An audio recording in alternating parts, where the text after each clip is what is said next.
Sudah, Kak.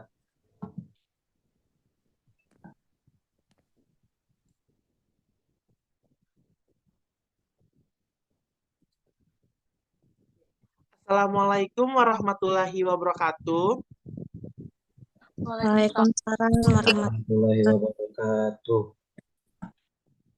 Ya, puji syukur kehadiran Allah Subhanahu wa Ta'ala yang mana telah memberikan rahmat dan hidayahnya hingga kita bisa berkumpul di room Zoom ini yang dimana kita akan membahas tentang penelitian kita yang berjudul Kesejahteraan Psikologi dalam Tradisi Yasinan di Malam Jumat.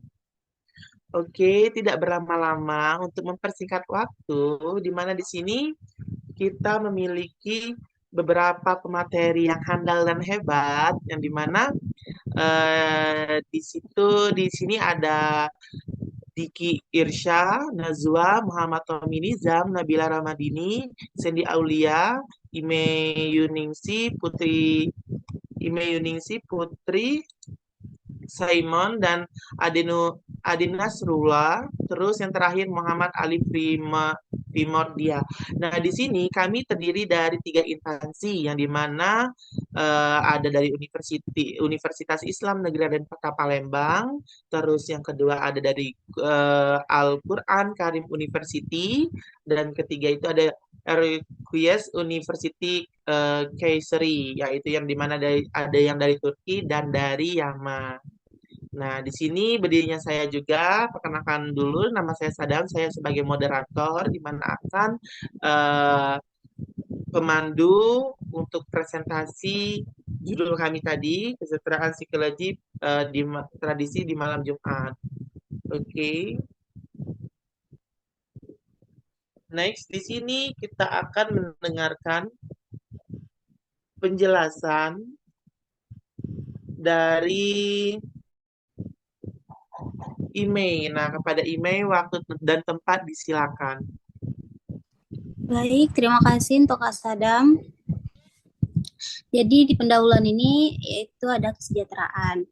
Kesejahteraan itu merupakan kondisinya terpenuhi kebutuhan dasar manusia baik secara materi, maupun maupun spiritual. Sehingga memungkinkan individu dan masyarakat menjalani kehidupan yang bermartabat. Dan menurut Fadila 2020, konsep kesejahteraan ini dapat dilihat dari dua perspektif perspektif utama, yaitu perspektif umum dan perspektif Islam. Di sini ada perspektif umum, yaitu kesejahteraan yang bisa didefinisikan sebagai tercapainya kebutuhan material, spiritual, dan sosial yang memungkinkan seseorang hidup layak layak berkembang dan menjalankan fungsi sosial. Sementara dari perspektif perspektif perspektif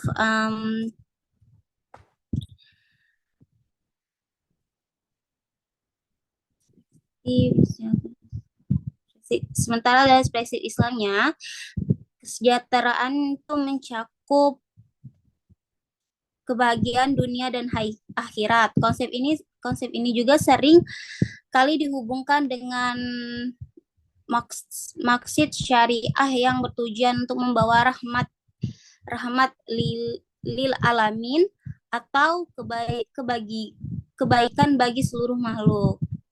Penelitian ini juga menggunakan pendekatan kualitatif dengan teknik pengambilan sampel yang bersifat surposif. Subjek penelitian terdiri dari dua orang, yaitu seorang remaja dan seorang ibu rumah tangga yang berusia 45 tahun.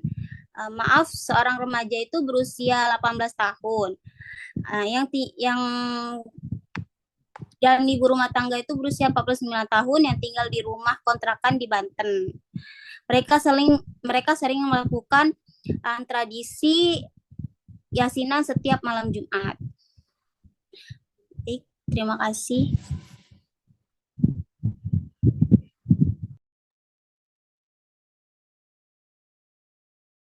kepada Imi yang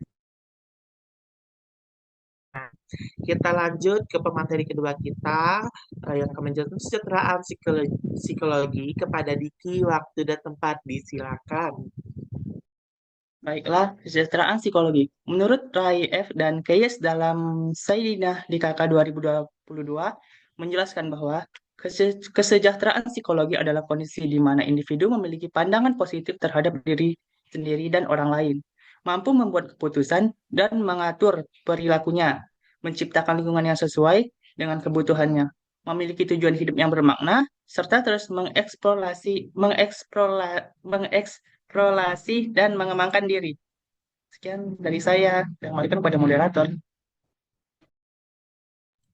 Oke, terima kasih kepada Saudara Diki yang telah menjelaskan kesejahteraan psikologi yang dengan singkat dan padat yang mungkin kita pahami walaupun kita melalui online untuk diskusinya. Terus kita lanjut ke pemateri ketiga kita yang dimana dia akan menjelaskan tentang tradisi yasinan kepada Saudara Nizam. Waktu dan tempat disilakan. Oke, terima kasih moderator. Saya akan menjelaskan tentang tradisi yasinan. Muniri 2020 menyatakan melihat yasinan sebagai kegiatan yang multifungsi. Selain sebagai ibadah, juga menjadi sarana untuk meningkatkan kesejahteraan sosial dan sebagai wadah komunikasi antar warga. Nur Cahyono dan Fatmawati 2022 mengatakan tradisi mengatur bagaimana masyarakat berperilaku terhadap orang lain atau sekelompok orang terhadap kelompok lain. Bagaimana masyarakat berperilaku terhadap lingkungan dan bagaimana masyarakat berperilaku terhadap alam. Terima kasih, saya kembalikan ke moderator.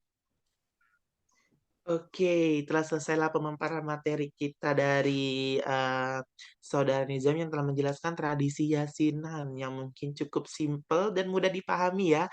Nah, kita lanjut lagi ke materi selanjutnya ini mungkin akan lebih spesifik ya, lebih ke inti dari penjelasan kita ini, di mana akan dijelaskan oleh Saudari Nabila. Kepada Saudari Nabila, waktu dan tempat disilakan. Baiklah, adapun aspek-aspek kesejahteraan psikologi yang dimana menurut Susan 2020 itu dibagi menjadi 6, yaitu penerimaan diri, hubungan positif dengan orang lain, kemandirian, penguasaan lingkungan, tujuan hidup, dan pertumbuhan pribadi. Terima kasih, saya berikan ke moderator.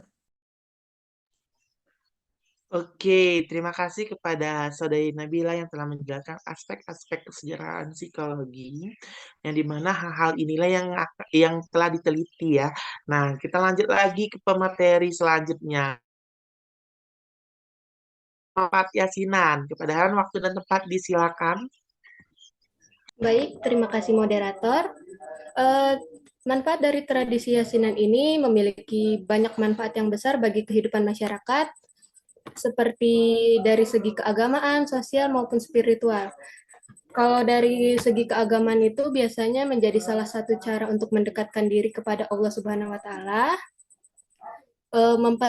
Kalau dari segi sosial, biasanya mempererat hubungan sosial antara anggota masyarakat dan keluarga. Kalau dari segi spiritual itu biasanya bisa memberikan ketenangan hati dan kedamaian batin kepada peserta yang hadir dan sebagai bagian dari kearifan lokal. Baiklah, saya kembalikan kepada moderator.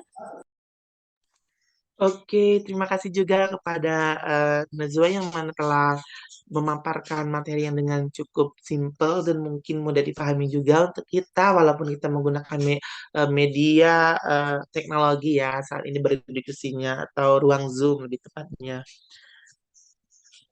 Oke, selanjutnya kita lanjut ke materi yang akan menjelaskan hasil riset kita yang dimana akan disampaikan oleh Sandy. Kepada Sandy, waktu dan tempat disilakan.